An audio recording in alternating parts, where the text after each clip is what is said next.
Family Matters. A Tale of the Assassin Without a Name by Scott Marlowe. Falling snow greeted me upon my return to the city. Not lightly, either. Like a thunderstorm rumbling in and dumping buckets of rain, the snow started heavy and thick and only got worse from there. A sane person would have called it a night. Thoughts of a roaring fire, a dry red, and my feet propped up urged me to change my priorities. But Lyra's mournful expression as she faded into oblivion haunted me, and I knew I'd find no comfort until I located Onias and fulfilled my debt to her. So, once I ascended to the nearest rooftop, I made sure my mask was secure, wrapped myself in my cloak, and headed toward the old temple district. Unfortunately, I was not close, but given I had to traverse half the city to get there, I didn't see any reason not to take a slight detour into Chester Borough to check up on my sister. From my usual perch across the street, I saw Olivia's place was quiet, with only faint light to indicate anyone was home. My sister had settled into married life, so beyond the occasional late-night show or dinner, she and her husband Mason retired early most evenings. That they remained awake might mean they'd chosen to make tonight an exception, and I certainly had no intention of intruding on their privacy. But something through the thickening snowfall caught my eye, raised the hairs on the back of my neck, and sent a dire chill down my spine. Seen against a shadowy backdrop, a single individual dressed in dark clothes shimmied along the Gould's second-story ledge toward a closed window. The person's presence could mean only one thing. Our family's enemies had found Olivia. I didn't know how, nor did it matter right now. If the intruder, if the assassin, made it inside, the outcome was all but assured. My first thought was to leap across the chasm to the Gould's rooftop, but the distance was too great.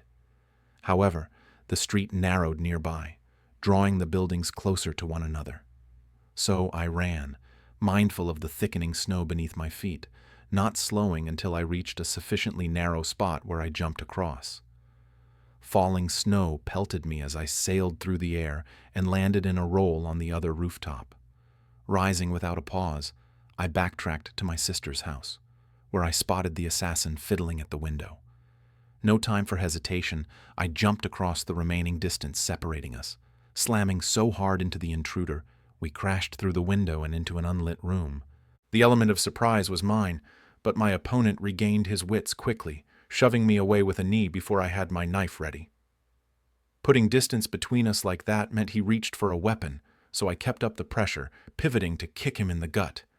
He stumbled backward, crunching across broken glass. Unable to slow his momentum, he continued stumbling until he fell right through the open window. For a second, nothing.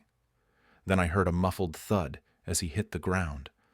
I closed the distance to the window in less than a second, stepping through to the ledge where I leaped to a drainpipe and started shimmying down. With the air knocked from the assassin's lungs, I heard nothing more than a throaty choking noise coming from him. But this part of town ignored neither crashing noises nor wails of pain, so I hurried, leaping to the ground to jam my hand over his mouth. I made sure he got a good look at my knife. Shh. A mask concealed his features, save blue eyes so icy they reminded me of Lyra. He tried throwing daggers at me with those eyes, but the effort almost immediately degenerated into a wince of pain. One hand clutched his side, and the other, amusingly, tried to reach for a small knife at his belt. I grabbed the knife from him and added it to my collection. "None of that now," I said, lifting him by the collar. "Can you walk?" "Good." Still holding his side, he remained sufficiently subdued that I expected no trouble. Giving him a shove, I directed him deeper into the alley, away from the Gould's residence and any nosy neighbors. "Move!" Expecting to see Mason or Olivia peering down through the busted window any moment to ask what the hell had happened, I gave my new friend another shove to hurry him around the nearest corner. I kept him moving until we reached a small alcove where I thought we might have some privacy. Tearing his mask off from behind and spinning him about, I shoved him into the nearest wall. I didn't recognize him. His blue eyes and cropped blonde hair, soaked in blood where broken glass must have cut him, were a combination I wouldn't easily forget. The pain in his side, broken ribs, I imagined, kept him hunched over and too occupied to do anything other than glare back at me. "Who sent you?" I asked. Using a hand marked by finely manicured nails, the assassin gingerly adjusted his heavy wool coat about his thin frame. Though his jacket and underlying waistcoat were dark as befitted someone skulking about at night, the coat was bulky for someone climbing walls and sneaking about outside people's windows. The knife, on the other hand, was small and sharp, the perfect weapon for slitting throats. Yet, one look at the man's pained expression, the fight gone from him so easily, told me he was neither a professional nor the quality of murderer my family's enemies would have sent to kill my sister. A thief, then, and therefore answerable to Heavy Hammer. But he must have seen the lights inside. If he meant to steal something, why not wait until no one was home? "Don't make me ask again," I said, hoping my tone adequately conveyed the penalty for continued silence. He released a breath ragged with pain. "Someone hired me to do a job." His hand went to his head, coming away bloody from the wound there. "That's not what I asked, but it was a start. Murder? Thievery? What?" He shook his head slowly. "None of that. I was supposed to leave this." He fished inside a trouser pocket, holding up a folded parchment I snatched away from him. "Mr. Gould," the note read, referring to my wife's husband. "I hope this missive finds you well and serves as adequate proof that we can get to you anytime, anywhere. Consider the safety of yourself and your wife and delay no longer." I scanned through it again, then looked up at my captive. It's addressed to someone named Mr. Gould. Few knew of my connection to Mason or Olivia, so I wanted to keep it that way. "What about his wife? Is she involved in this?" Another shake of the head. "She's staying with a friend for the night on the other side of the city." Knowing my sister wasn't in danger soothed my nerves. Knowing this miscreant kept such close watch on her did not. "Did you read the note? Do you know what it means?" He licked lips gone dry. "I didn't read it, but I can guess what it says. Gould is supposed to help us with an operation, but he's dragging his feet. Mr. Walsh wants him to hurry it up." "Mr. Walsh?" I asked. Realizing too late he shouldn't have said the name, he grew tight-lipped. I pressed my knife to his neck.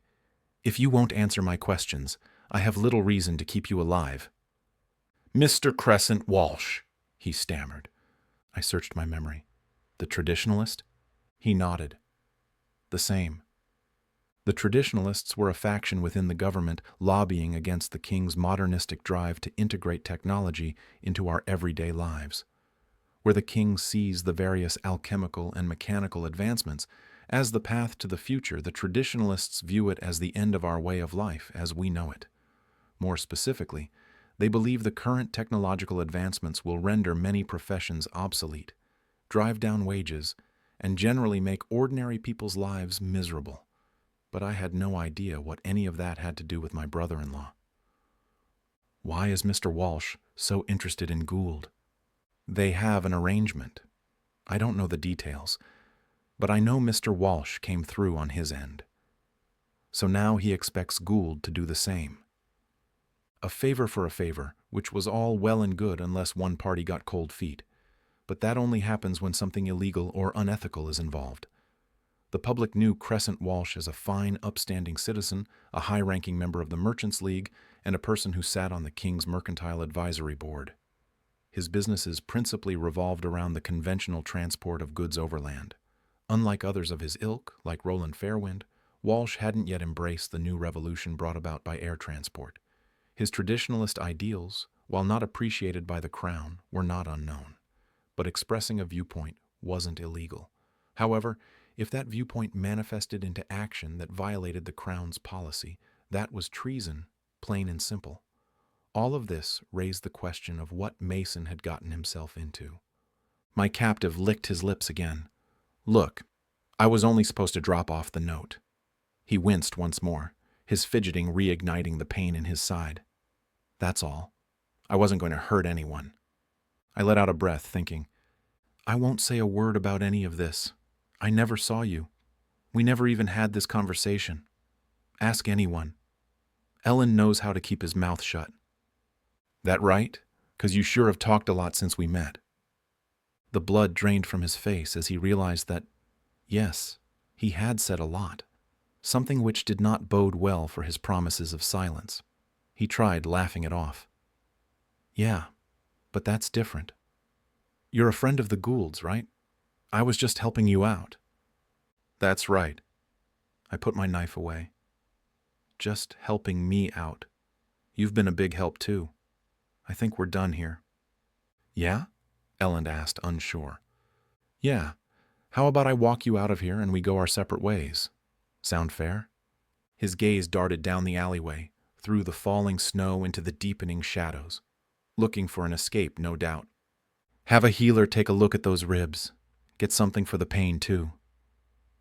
A simple distraction, having him focus on his discomfort and a source of relief from it, but he was too smart for that. Instead of letting me escort him out of the burrow to some dark and concealed corner, he ran. I sighed, wishing I'd succumbed to the allure of a warm fire and a glass of wine after all. Taking Ellen's knife from my belt, I flipped it, catching the weighted end, and flung it after its owner. The knife sank into his shoulder, almost to the hilt. A nice throw, though I was aiming lower. In any case, the shock of steel puncturing his body made him stagger, trip, and fall. He felt most of the impact with the ground on his ribs, so I didn't fault him for crying out. But then he started shouting for help.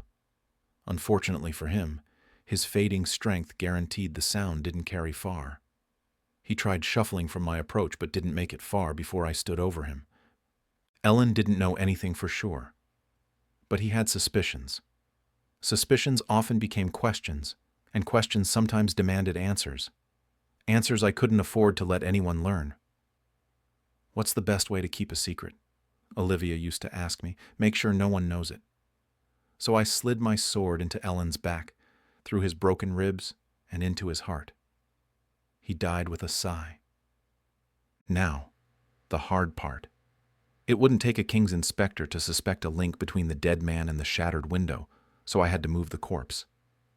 Even if investigators suspected nothing more than a botched robbery, the best questions you don't want asked are the ones that never get asked at all. So I grabbed the dead man's collar and, hoisting him onto my back, carried him away from the scene of the crime. 2 blocks seemed sufficient. Thankfully, the snow-dusted streets and alleys were quiet, so I found a corner behind some stairs, buried him in the deepest shadows, and hoped no one found his corpse for a few days, if not longer. Seems wrong to leave a dead man in an alley to rot, doesn't it? I spun about, my sword leaving its sheath in a flash of steel. The voice slid from the shadows, where darkness and drifts of falling snow obscured my view, so I glimpsed only dark leather and a darker visage, but nothing more. Depends what the dead man did to deserve such a fate. That's true enough, the stranger said, his voice silky smooth. But Elend Embra was only a messenger. A messenger you prevented from completing his delivery. I assume you have the parchment? Seeing no reason to hide it, I eased from my fighting stance and held the folded parchment up for him to see. That message was intended for Mr. Mason Gould, the owner of the home you smashed into. Pity you didn't intercept Mr. Embra after he dropped the note off. You could have saved the Goulds the expense of having their window fixed and me the hassle of revealing myself to you. I've no idea who sent you to assassinate Mr. Embra, but killing him has created a dilemma for me. Fortunately for you, I already have a solution in mind. Sent me, of course. The stranger thought I was an assassin. Hard to deny that, given my attire and weapons, and that Mr. Embra was my mark. Let him continue to think so while I tried to learn more about him and what he wanted. Hard to do business with someone I can't see. The stranger sank further into the dark, or maybe the dark grew thicker around him because it didn't seem like he had moved at all. Either way, I saw nothing of him now. It's better if you don't see my face, the stranger said, or learn your identity. Dark-skinned individuals did not originate solely from the southern reaches, but this one had the familiar accent of someone from that region. Precisely, the Southlander said. Besides, you're wearing a mask, so it seems fair that we both maintain our anonymity. He had a point about that. So why the interest in... What was the name again? Mason Gould. But I have little to no interest in Mr. Gould. He is but a small fish in a very large pond. And you're after bigger fish? Always. Mr. Gould is a victim of coercion, so it matters little to me if he slips through the net. For now, I took him at his word about that. So what do you want from me? The note, the stranger said. Is that all? I almost tossed it to him right then and there, but something held me back. Mason was involved in something big, coerced, as the note indicated, and the stranger had so much as stated. If the situation only involved him, I would have already tossed the note to the stranger. But Mason was part of my sister's life, and, strange as it sounded, my brother-in-law. If Mason had gotten himself into something he couldn't handle, Olivia might pay the price too. That made the entire predicament a concern of mine. What do you plan on doing with it? I realized my mistake too late. Questions created suspicion. Suspicion led to inquiries, and inquiries sometimes led to secrets remaining secret no longer. Sure enough, my question initiated that cycle. Why is that your concern? The stranger asked from the depths of his shadowy crevice. Without hesitation, I shrugged. No concern at all. But I'm wondering if there might be some profit in whatever's left of the job. Truth be told, Mr. Embra's price was below my usual fee, but since I'm already out here, if there's an opportunity to enhance the return on my investment, I might as well take it. Unless you don't need the help. Then I'll gladly return the note and take my leave. I waited while the stranger weighed my value to his continuing enterprise. If he turned me down, I was in a bind and couldn't risk persisting, lest he suspect a connection between me and Mason. But let him decide on his own, and maybe I had a chance. As the silence stretched thin, I wondered if I needed to consider other tactics. But then the stranger's reply came, leaving me to wonder no longer. In this, your help is not needed. Now, if you please, give me the note. Disappointed, I nevertheless shrugged my indifference as I tossed the folded parchment into the void. The stranger remained hidden, so I assumed he caught it. Though I waited for an acknowledgement or farewell, neither was forthcoming. Only the darkness reacted at all. Strange as it seemed, the shadows around the stranger receded, melting away until light reflecting from the fallen snow illuminated the empty space in an eerie half-light. The stranger had disappeared. He had neither stepped from the shadows to stride from the alley, nor scaled the wall to disappear onto the rooftop. He had simply vanished. I probed the darkness with the tip of my blade, searching for any sign of him, but he was well and truly gone. Sorcery, of course. More than that, though. Shadow sorcery, and the stranger undeniably a shadow walker. Like many things of late, shadow walkers existed solely in tales told late at night in smoky taverns. Hailing from the deep Southland, stories told of their kind practicing dark magic alongside the equally dark arts of manipulation, coercion, and even assassination. As agents for hire, they sold their expertise and skills to the highest bidder. For a shadow walker, no deed was too small, nor line too sacrosanct to cross. Their skills were many, including mastery of conventional blades and such, but also the ability to traverse the shadow realm at will without harm. Most people believed them a myth, a belief they helped perpetuate by always remaining in the shadows, but I knew better. The stories weren't just stories, and while I'd never encountered one before tonight, my master once told me of their ways. His information contained scant nuances, but his one overriding lesson was to never trifle with one. That Mason had somehow involved himself in a shadow walker's business did not bode well for my brother-in-law's future, and I knew now more than ever that I couldn't walk away from this. At least Mason wasn't in immediate danger. In fact, with his task unfulfilled, my brother-in-law was at his safest. But for how long? I got moving, heading back to the Gould residence. The shadow walker was probably already there, placing the note for Mason to find, then stepping back to allow his plan to unfold as intended. I would do nothing to hinder that again. Without more information, I couldn't help Mason. He needed to play his role by fulfilling his end of whatever he'd gotten himself into. For his sake, I hoped I'd have an opportunity to remove him from that situation, somewhere along the way. Barring that, I'd have to eliminate those coercing him, including Crescent Walsh and, if needed, the Shadow Walker. Though how I'd handle the latter, I had no idea. Settling into my usual rooftop spot, I suddenly felt exposed, as if the shadows that had always cloaked me in safety had morphed into lurking adversaries. A chill ran down my spine at the unsettling realization that the darkness, once my sanctuary, now felt alien and threatening. I shook off the unease, forcing my mind to return to the Gould residence, which stood ominously quiet. Inside, warm lights flickered, casting an inviting glow that contrasted with the cold, biting air outside. The Gould's snow-dusted pathway showed clear signs of recent activity. I followed the reverse path of the footsteps to a neighbor's house, who must have visited to check on my brother-in-law after the noise from my altercation with Ellen alerted him. As the minutes dragged on, I caught glimpses of Mason's movement behind the heavy curtains. Finally, after what felt like an eternity, the front door creaked open. Mason emerged, dressed in a coat buttoned tight against the frigid air, gloves and a hat covering his ears. He paused to take in the falling snow, or perhaps steady his resolve, then hurried down the street. Staying on the rooftops, I followed in his wake, never letting him get too far ahead lest he become lost to me in the snowy darkness. At the first intersection, he chanced upon an automated Clarence. Mason waved the carriage down and, out of the elements now, soon moved at a brisker pace toward his destination. Following became more difficult, but I knew the gardened rooftops of his neighborhood well enough that his transport never strayed too far ahead.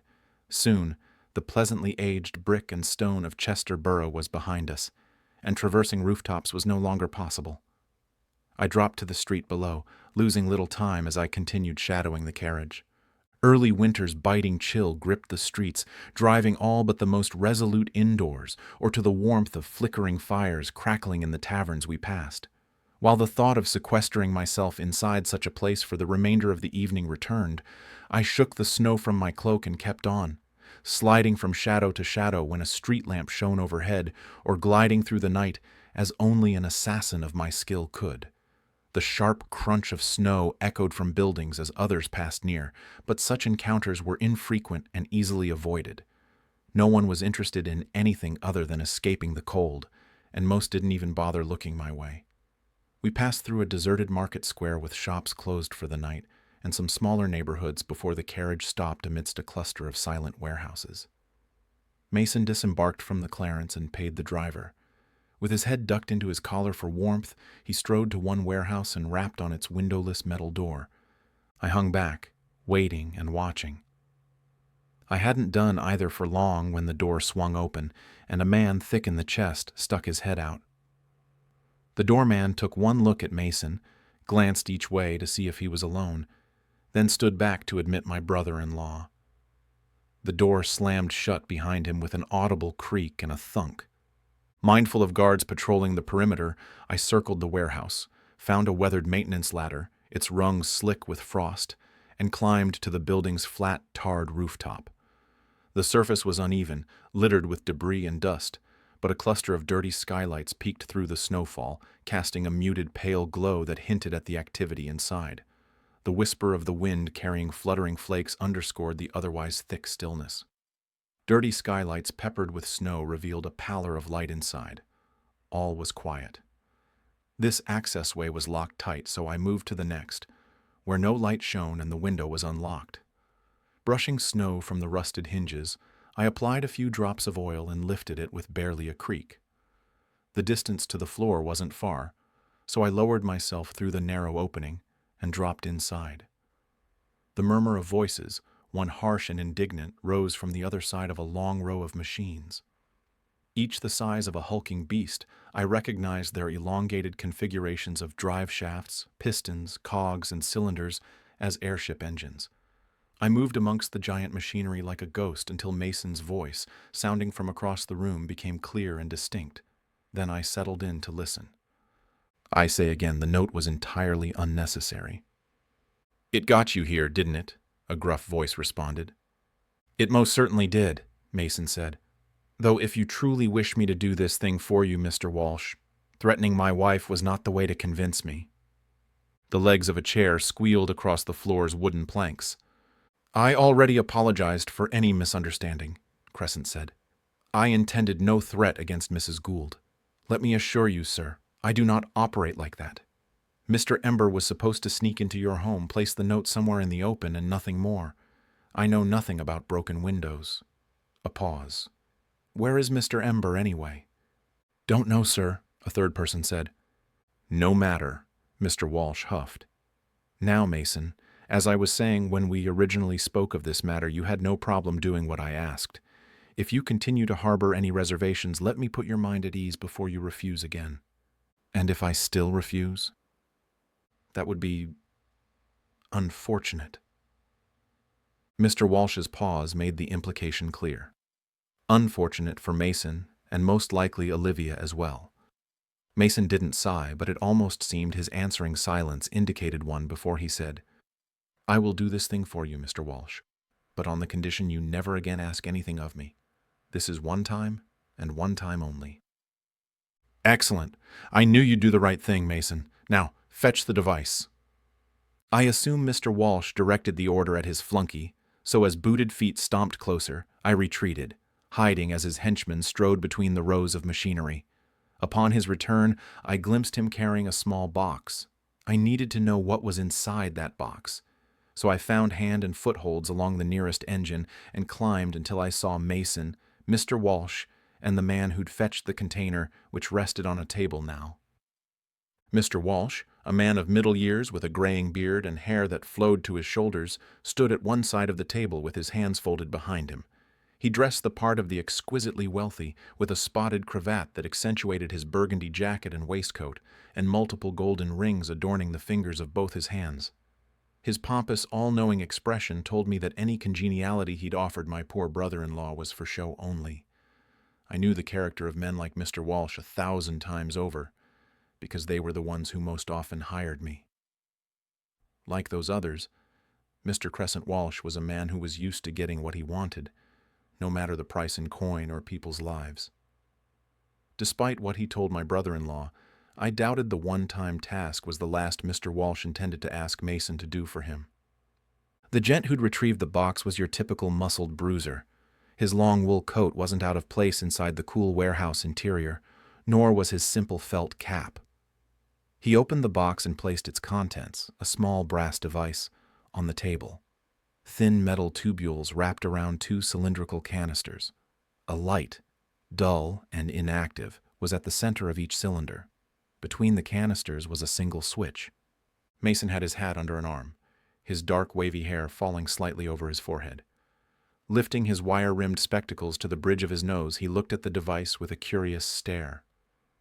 An alchemical reactionary device. But how? The internal metals for such a thing are exceptionally rare and expensive. Crescent picked it up. In each of the cylinders, liquid sloshed. You know your engineering machinery, Mr. Gould. As to how I came by it, suffice it to say that I am well connected. As you no doubt know, when the device interacts with an alchemical engine's induction flow, the rare and expensive metals, as you put it, cause a deviation in the normal injection process, resulting in an abrupt and catastrophic engine failure. Mason blanched. An explosion, you mean? No, of course not, Crescent said, convincing neither Mason nor myself. The ship's personnel may notice some irregularities during the engine's startup procedure, but it will already be too late to do anything about stopping it. Mason swallowed. A compromised engine injection flow often causes an energy cascade, resulting in a fire so hot it burns white. The engine will suffer a complete and total failure. The airship will be consumed. People will die. That's why you must perform the operation precisely as instructed. Any deviation may cause the disaster you fear. As it stands now, the ship's engineering crew will have more than enough time to sound the alarm to evacuate everyone from the Harbinger before the engine catches fire and burns the ship to cinders.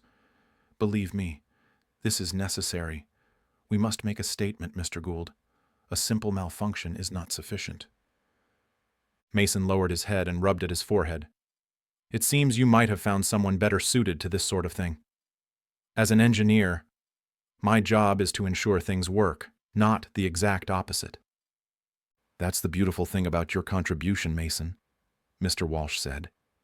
Just as no one will question your presence on a king's merchant ship, you have a stellar reputation for thoroughness and honesty, so no one will ever suspect you of sabotage. Mason looked up sharply at the last word, as if hearing it brought home what Mr. Walsh truly asked him to do. Crescent returned the reactionary device to the table. That's right, Mr. Gould, sabotage. It's an ugly word, isn't it? But it's also a necessary one. After the mid-air collision and subsequent ramming of a docking tower some months ago, the King's future technology plans are at a precipice. Safer, faster, and more efficient is what King Classus promised us with his plans for aerial commerce. On many counts, he has delivered, but many think the cost is too great. Taxes and the cost of everyday goods have never been higher. Good-paying jobs in industries that have endured for 100 years or more disappear each and every day. People struggle to put food on the table, all to pay for this future where aerial shipping and travel abound. Oh, I am not so naive to think we can hold this movement off forever.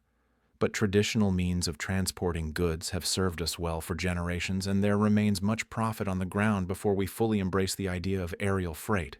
So sabotage it is, though no one will suspect such a thing, of course. Mason nodded knowingly. Because the reactionary device will burn so hot, nothing of it will remain. That's right. An investigation will conclude the fire was some sort of malfunction, another mishap owed to the King's ambitions. Airship development will slow, if not stop altogether, while engineers review their specifications and run their tests, trying to find a non-existent flaw. They may suspect a reactionary mechanism, but it will amount to nothing more than speculation without evidence. But what if they question me? Mason asked. What am I to tell them? Nothing, Crescent said. You performed a routine pre-flight inspection as you always do and found nothing. Your reputation for thoroughness will help shift their conclusion toward a design flaw or malfunction. No one will ever suspect foul play. Mason sighed. If you say so, I will do as you ask now, tonight, before I go home. Then our business is over and done, and I hope never to hear from you again, Mr. Walsh. Excellent. No time like the present and all that. Mason sequestered the device into a jacket pocket, returned his hat to his head, and exited the warehouse without a word of farewell. I almost took that as my cue to leave as well, but the second Mason closed the door behind him, the warehouse interior grew darker. I shrank back, making myself small. Lights dimmed, and the shadows swelled as the source of the phenomenon stepped from the darkest part of the warehouse. For the second time this evening I found myself in the presence of a shadow walker. That went well, the walker said, his voice a soothing baritone that slid across the warehouse's interior. Gah! Crescent blanched. By the old gods, Calum, must you appear like that? You could try using a door, you know. Unlike earlier, when I had seen little of the shadow walker, he stepped from the deepest shadow this time, revealing dark skin, pock-marked cheeks, and eyes brown like sand that took in the room with a glance. Kylum, as Mr. Walsh had called him, wore the dark trappings of an assassin, not looking that different from myself, with all the usual blades and such at his belt or over a shoulder. So far, my presence remained hidden from him. Mr. Walsh shook his unease off. It went well, indeed. By morning, when the Harbinger's crew makes ready to sail, our plan will come to fruition. We won't stop the future, but we will at least hold it off a little longer. And Mr. Gould, Calum asked, when the authorities question him, what do you think he will say? Crescent huffed. Again, with this? I already told you Mr. Gould will say nothing. He can't, won't, in fact. Mason has a wife. He will do nothing to put her in jeopardy. Besides, his reputation. One's reputation only goes so far. Ironic, such words coming from you, Mr. Walsh said. It's because of your reputation that I agreed to accept your assistance in this matter. Using the reactionary device was a stroke of genius. Bold, even. But sinister as well. Calum bowed. I am but a humble facilitator. My employer must take credit for the notion itself as well as the means.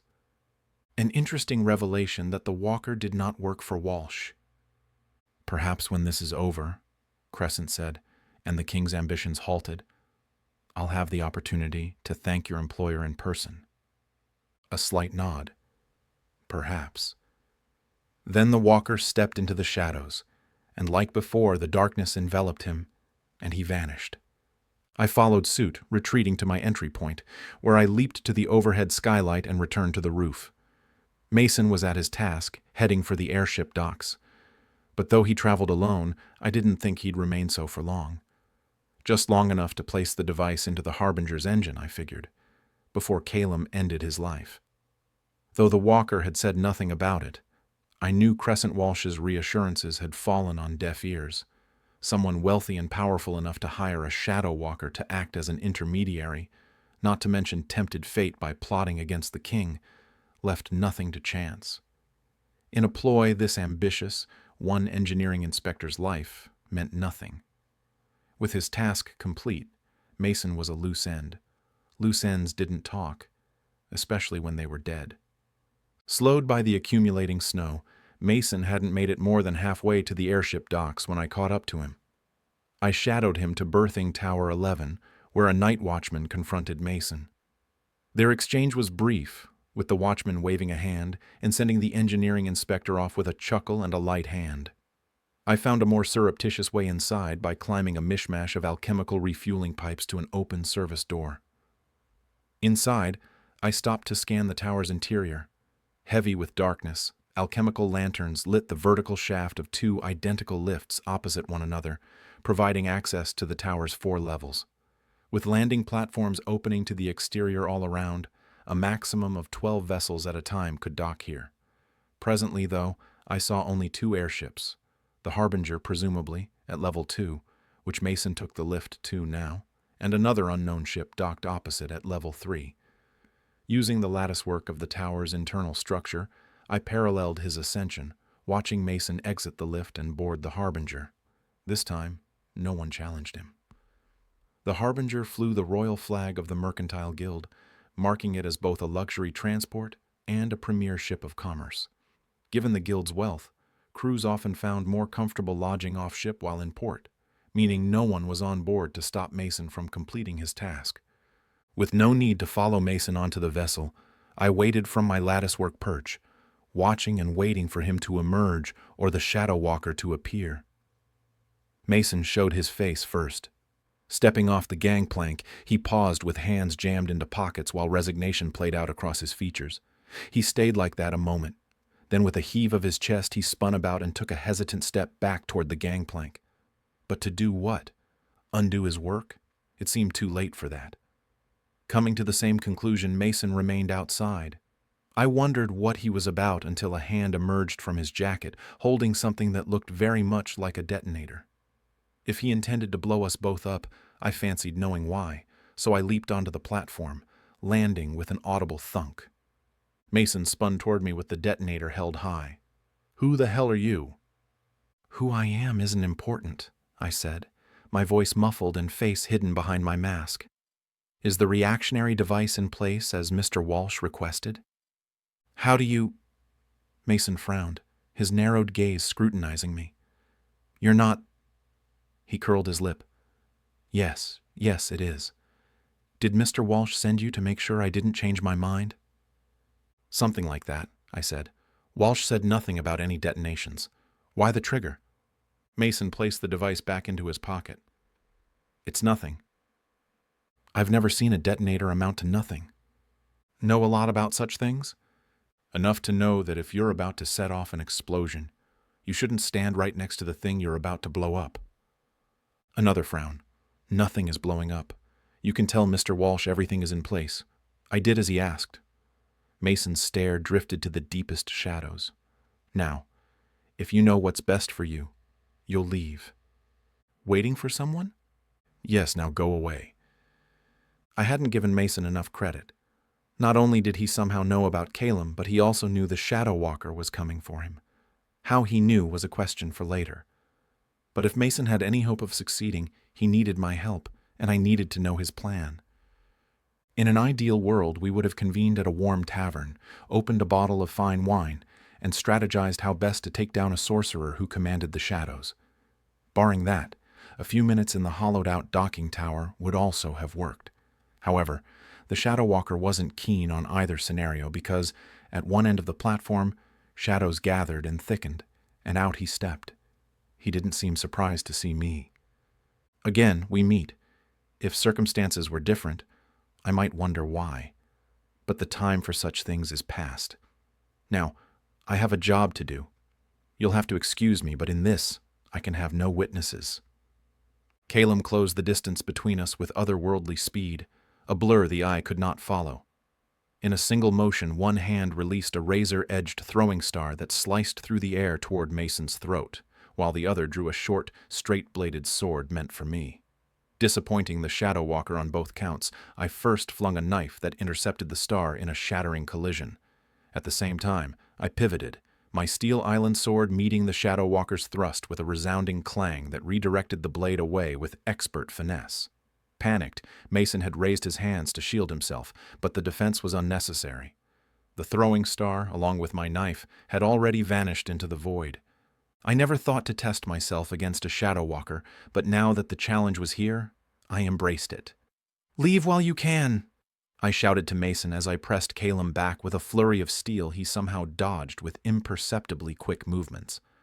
Rather than use his speed for attack, my adversary remained on the defensive, retreating not because of my onslaught, I realized, but because of the alchemical lanterns shining across the platform, which seemed anathema to him. Where the light touched him, Calum flinched, perhaps not in pain, but at least with enough discomfort that he sought the relief that only the shadows provided. Though we both operated in the darkness, its presence was a convenience for me, a place of subterfuge from which to surprise or harry an enemy, or hide from one. But to the Shadow Walker, the darkness was more than a refuge. It was a home.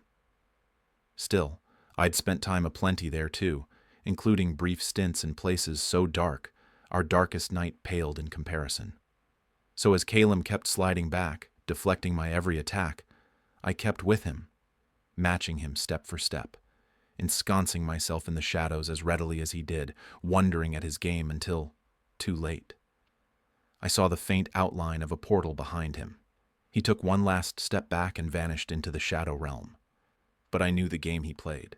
Disappear for now, but attack again from some other amalgamation of shadow, which meant a sword thrust through the back for me and a similarly quick end for Mason.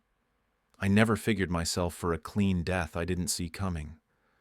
So when the Shadow Walker took that last step into the void, I took it with him, crashing into him before he vanished and the portal closed. We entered a world I knew too well. The familiar chill prickled my skin like 1,000 tiny needles. The ground beneath my feet was a smooth expanse of shadowy stone, glistening like wet ink, undulating subtly as wisps of darkness curled and coiled around my ankles. This place was both like and unlike the shadow realm I had first come to know. That time, absolute darkness had reigned. But in this place, dim, ethereal light filtered through the obsidian haze, casting a ghostly glow that revealed a haunting and mesmerizing landscape. Towering silhouettes rose in the distance, twisted forms of ancient trees with gnarled branches clawing at the shrouded sky, their leaves an unsettling spectral white, almost luminescent against the enveloping gloom. Fragments of whispers danced on the edge of hearing, disembodied voices murmuring secrets in an incomprehensible language. Wisps of fog swirled around me, thick enough to obscure my vision but also ephemeral, shifting and changing at the slightest movement. Above, the sky was a swirling canvas of deep midnight blues and purples, dotted with pinpricks of light flickering like distant stars. But these were not stars, but mere echoes of forgotten dreams. The shadow realm proved multifaceted, for this place was neither the realm Onias and I had fallen into, nor was it like the misty realm surrounding Finrad's vault. Still, for someone not born of this place, it could prove deadly all the same. Shoving me away, Kylam took me in with a contemptuous stare. You made a mistake coming here. The time for talk was past, so I clenched my teeth against the chill already stabbing into my core and attacked, slicing at him with my blade ineffectively, but spinning and connecting with a kick that sent the walker staggering back. I kept on, striking again and again. Each time Kylam raised his sword to meet mine, deflecting my blade with practiced ease as he stepped back, one step, then two, so that if I wanted to keep attacking, I had no choice but to follow him deeper into the shadow realm. Of course, I knew his strategy. The deepening cold did not affect the shadow walker, but I felt it with every slight movement. He didn't need to defeat me in single combat. He only needed to wait for the shadow realm to take its toll. This realization sparked something in me, so I leaped at my adversary, thinking to end this contest with one unexpected, fatalistic attack. But the icy embrace had me now, my movement so slow. Kylam sidestepped my clumsy attack with little effort. You, who think you know what it means to dwell in shadow. The walker raised his arms. Here, there is no moon, no stars. I looked up, clearly seeing pinpricks of light. But Kylam was right. Whatever the dots of light were, they were not stars. This is a place of complete and absolute darkness, the like of which you have never experienced. Already I can see the shadow realm takes its toll on you, the cold seeping into your bones. The shadow walker lowered his sword. I need do nothing to defeat you, assassin. Soon you will succumb to the icy embrace of true darkness. He was right about that too. Trapped here, I knew I was going to die. Glacial cold radiated into my bones now, rendering my muscles useless. My knees, too weak to support my weight, buckled, and I collapsed. You ought to have minded your business, assassin. Kylam hovered over me, his sword raised because I imagined his patience had run its course, and finishing me was his next move. Again, I wonder at the connection between you and Mr. Gould. There is one, isn't there? You weren't outside his home to kill Mr. Embra. I see that now. You were there for something else. Or perhaps someone else. The cold in this forsaken realm did far more than numb one's body. It seeped into one's thoughts, dulling the mind's sharp edges and slowing mental faculties as easily as it paralyzed limbs. Each fleeting idea struggled through a thick miasma of lethargy that threatened to pull my consciousness into an abyss of never-ending slumber. As I hovered on the precipice of oblivion, I realized with a dawning sense of dread that I had never been this close to death before. The weight of it pressed down on me, heavy and oppressive. But then, through the suffocating darkness, a faint glimmer pierced the thick haze. If I possessed enough clarity of mind, I might have doubted its existence, questioning whether my fading perception had conjured a mirage. It sparkled like a delicate shard of glass against the stark landscape, barely visible, but undeniably present. Yet, as I focused on it, I watched in awe as it brightened, the light's radiance cutting through the gloom like the first rays of dawn breaking over an interminable night. When the Shadow Walker turned, squinting against its infiltration, I knew the light was real, and that I wasn't as close to death as I thought. "Bring him into the light!" someone yelled. The voice sounded like Mason's, which was impossible because my brother-in-law was on the other side of the veil, and the door between worlds was closed. The mystery perplexed the Shadow Walker as much as it did me. But where he shied from the light, I embraced it. Somehow I found the strength to rise. Somehow I staggered into the Shadow Walker. Grappling with him, it took everything I had to move him that first inch. With that done, I moved him another. Kylam struck at me, but I grabbed his arm and held tight, pushing, shoving, and when that didn't work, leaning against him until he swayed closer to the light by infinitesimal amounts. Where I was weak before, every incremental step closer to the beacon restored my vitality while sapping the walkers. I kept pushing toward the light, dragging Kylam along when no other way presented itself. Then, with one last shove, and with the light so close I could almost touch it, we burst from the shadow realm and returned to the docking platform. Mason stood there, holding his mysterious device over his head. Behind him, the harbinger was a conflagration, a light so bright it hurt the eyes to look at it. With one final shove, I hurled Calum toward the airship. Mason grabbed my arm. "We have to get out of here!" One look at the Shadow Walker, and I knew he was finished. As the harbinger's luminosity escalated, the walker's presence diminished, shrinking away like smoke dissipating under the sun's powerful gaze.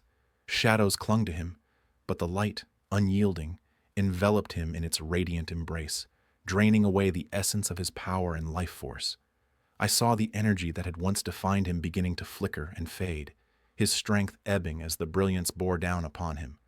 Defiance twisted across his features, but so did desperation and the stark realization of his impending defeat. The light trapped the Shadow Walker, leaving him no hope of escape. Trusting Mason to guide us toward the exit, I lent him my strength as we stumbled into the lift. Mason worked the controls, and down we went. We hadn't gone far when an explosion rocked us back and forth. Emergency brakes kicked in, preventing us from free-falling, and we hit bottom seconds later. Mason forced the door open and into a storm of falling, flaming debris. Above us, another explosion rocked the docking tower, but then, finally, I felt the cool outside air on my face and, as we crashed to the ground, the wet, icy chill of fallen snow. We spotted the night watchman's body, blood from a slit throat staining the snow-covered ground, before we got back up, not stopping until we were well clear of the tower. Somewhere behind us, shouts called for a fire crew.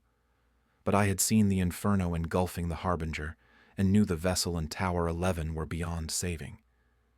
Mason settled us into a bunker at the fringes of the docks, where attendants watched for airships coming and going. Thankfully, it had a roof, so the interior was dry and free of snow. We sat in silence. Me, because I was still trying to recover my senses and massage some warmth into my limbs, and Mason, because he'd just lived through the most traumatic event of his life. After some minutes had passed, Mason removed his glasses to clean the lenses and asked in a small voice, "Do you think he's really dead?" "He's dead," I answered, sure of it. No one, Shadow Walker or not, could have survived that. If the light didn't get him, then the explosion sure as hell did. "The door," I started to say. "The veil between worlds. It was closed. How did you open it?" Mason affected a thin smile. "I didn't. I kept it from closing in the first place using one of these." He held up a silver-colored block with copper wires wrapped around it. "Here." Taking it from him, I twisted it to get a better look, but saw nothing remarkable about it. "I call it a door stopper," Mason said. "I know, not very original. It's a prototype, though I'll promote it to full-fledged product status after tonight's field test. I wasn't sure if the Shadow Walker meant to take me into the shadows, so I was preparing in case I needed a way out. You can have that one. I have more back at my workshop." "How does it work?" I asked. Mason let out a breath. "Well, the process is complicated, but I based my work on a paper written by a scientist named Gwendolyn Morgan, though I think she goes by Goddard now. She's the chief scientist of the Society for the Progression of Science and Technology." Mason chuckled. "That's a long-winded title, isn't it? Heard of Ms. Goddard?" The name sounds vaguely familiar.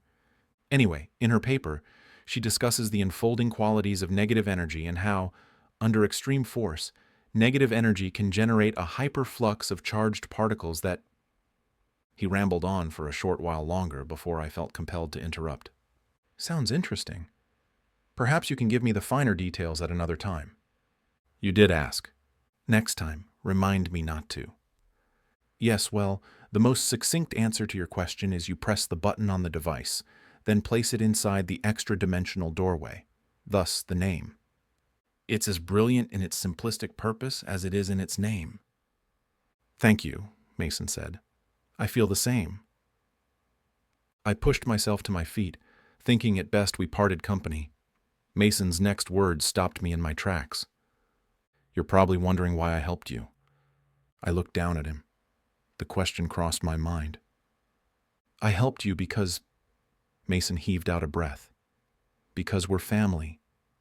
And that's what family does.